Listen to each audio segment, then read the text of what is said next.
If there is one thing that this time of year was made for, it's escaping into a book series.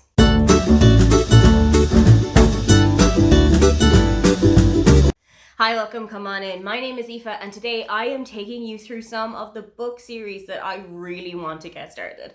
I have already done a couple of videos on the series that I am in the middle of the series that I have already finished reading, but I didn't actually do one on the series that I'd had my eye on to actually get started with.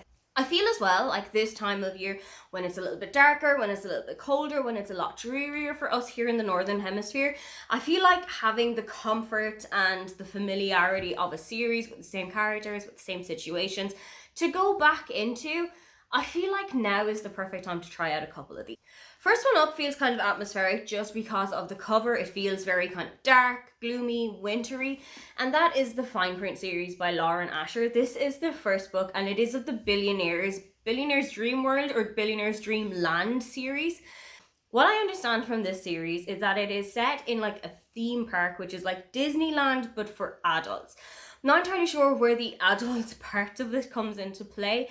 Perhaps like the rides are a lot more high octane than those that are in Disney World, for example. But this is about Rowan and Zahara, who get to know each other in the building of these theme parks and who kind of work together in them, I believe. I've tried to stop buying entire series without reading the first one, so I do genuinely only have the first copy of this. I'm a little bit intrigued by it. I'm not entirely sure if it's going to be a very dark romance, just based on the book cover alone. I think it might be a little bit darker than the books that I generally tend to read, but let's see how I get on with it. Another new venture for me will be the Regency Vow series by Martha Water. This is a historical romance series, and I don't read a whole lot of those. I have given them a try in the past. I have given a try to some of the Bridgerton books and I didn't love them. I've given a try to Reputation and to, I think it's Troublemaker by Lex Kircher, and we had up and down moments with it, but I'm excited about this one. I don't know what it is about it, but there's just something about this series that I feel like I'm going to have a little bit more fun with it. I have got a physical copy of To Have and To Hoax, which I think is the first book, and I've also got To Meddle and Something Else. I think I've got a copy of that on my Kindle. So once I'm reunited with the physical copy, which is back in my parents' house, I'm going to give it a try. I'm going to see how I get along with it, and let's see if I might get along with the second copy that's on my Kindle too. Something that's a little bit more festive is Love Light Farms by B.K. Borison, and this is definitely more up my street because it is a contemporary romance and it has fake dating in it. Fake dating is by far my favourite romance trope. I love watching the two characters actually slowly develop real feelings for each other, but they're trying to like stomp them down and just pretend that everything is just as it had been before. This is about Stella and Levi. Stella is in charge of her family's Christmas tree farm, and things are not going super well financially. They're not making a whole lot of money, so she enlists Levi, who is her best friend, to come and help her make some kind of noise in the community about their farm. And they catch the eye of Evelyn St. James, who is running a Christmas tree farm competition, and the two of them pretend to be in a couple to get on board with the rules of this competition and then start to actually fall for each other. As you can imagine by the theme, this is a very Christmassy book. So I think this is going to have to be one to read in like December, in the lead up to Christmas, maybe on the plane home over Christmas. But I'm so excited to get to this one. I know that this is the first of a trilogy. The other two, I think, are called Into the Woods and Mixed Signals. I have got my eye on the second book of this already. It's got a very orangey cover. I don't think it's set around Christmas time, so it can be an any time of year book. Let's see how we get along with this one first though. Definitely one to read in October is All Our Hidden Gifts by Caroline O'Donoghue, and this is actually on my autumn TBR for 2023, so hopefully I will actually get to start this one soon. I know that Jess from the Hex Library really loves this one. I think this was actually one of her host favourites for the Amazing Readathon, but I knew I wanted to keep it until October because it has a very witchy vibe to it. This is about Maeve and a group of her other friends. Maeve and her friends discover a set of tarot cards in their school when they're on detention one day, and they pull them out, they do a reading, and it says that one of their friends is going to disappear. The next day, they wake up, and lo and behold, one of their friends has disappeared. You spend the rest of the book trying to find out where their friend has disappeared to. There is also a sapphic romance that's kind of budding in this book, I think. Again, this is a trilogy. There is also The Gifts That Bind Us, and I can't think what the name of the third book is, but Caroline O'Donoghue has never led me wrong before. My only trepidation is that this is a very witchy kind of fantasy style book, and that's not usually my vibe, but for Caroline, I'm willing to give it a try. Another very autumnal one, and one that I think I'm definitely going to read in October, is Legends and Lattes by Travis Baldree. The second book is actually the prequel, and it is Bookshops and Bone Dust. And I have a NetGalley copy of it. I don't know how I managed to secure a NetGalley copy, but I have it. So I feel like I really have to read this one now, and hopefully if I will enjoy it, I can go on to Bookshops and Bone Dust, but it comes with a caveat. Pretty much the same caveat as with all our hidden gifts. This is a very high fantasy book. It is set in a world with orcs and with dwarves, and it's not the kind of thing that I usually read. I don't read a lot about mythical creatures. I don't read a lot about fantastical worlds with battles and with like magical spells and things like that, but it's set in a coffee shop.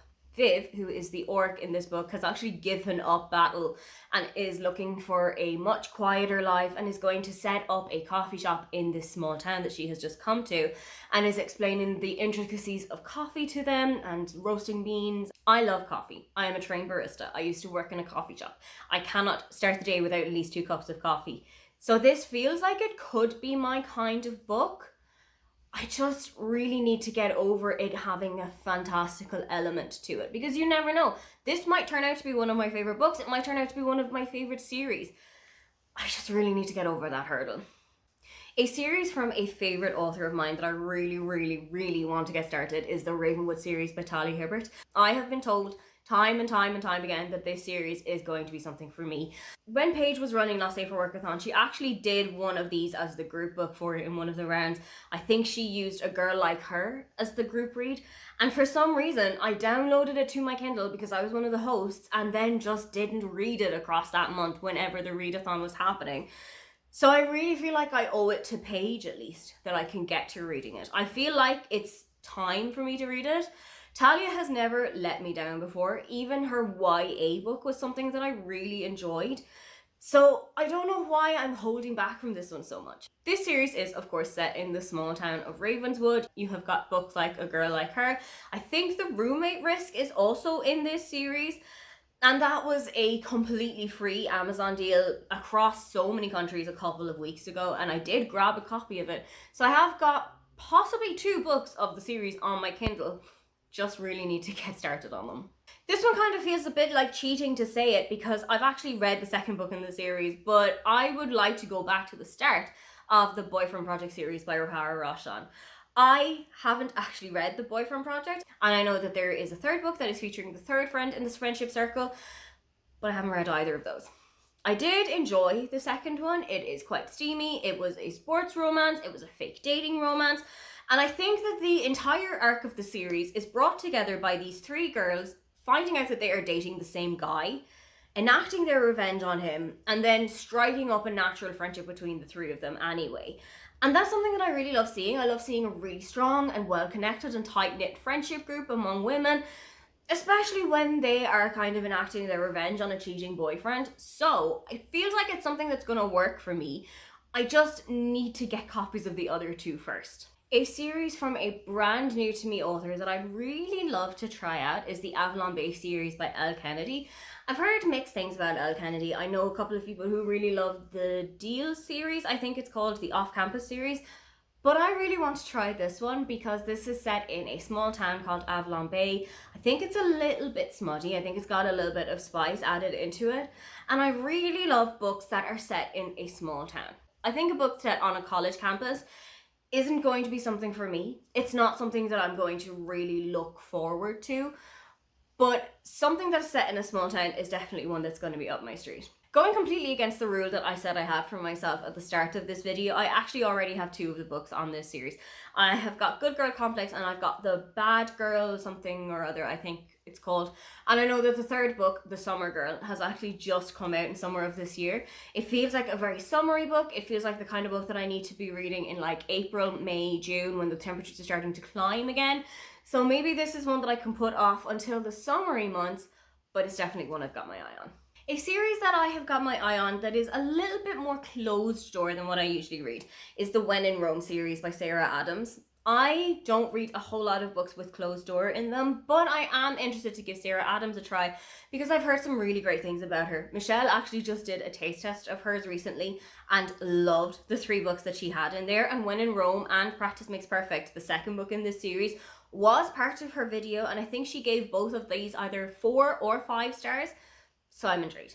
This is set in Rome, Kentucky, where Rose, a famous singer, has basically hidden herself away in this small town to kind of get the paparazzi off her back, to reset and readjust for a little while, and then she runs into a bakery shop owner, which is something that is definitely going to be for me. I love books that have anything to do with food, cooking, baking, so this is something that I'm definitely interested in. The final series that I would really love to give a try to is Icebreaker by Hannah Grace. I have heard that this book is incredibly spicy, and I am here for it. This is about Anastasia and Nate. Anastasia is a figure skater and Nate is the captain of the college's ice hockey team.